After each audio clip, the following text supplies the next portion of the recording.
But yeah, I was just curious. Had you looked at that study at all? I just looked at it briefly. I haven't read it in detail yet.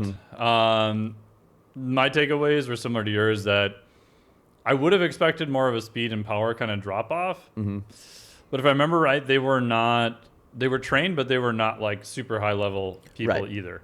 And this is the same thing with training for any speed and power. It's like, what is your baseline?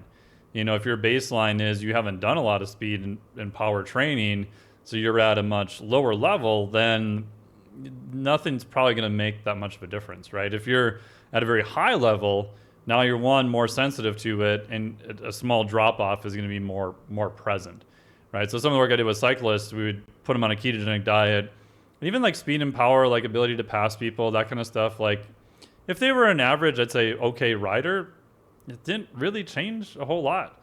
But as you scaled up to a handful of people who were higher level, I wouldn't say not necessarily elite, they became much more sensitive to it. Like a couple of them got like super pissed. They're like, "What'd you do? This is stupid. I went to pass this dude and I couldn't pass him. I was trying super hard." And most of them report they feel like they're missing that last gear. They feel like they're trying really hard for these sustained bouts, even within an endurance event, but they just can't seem to replicate.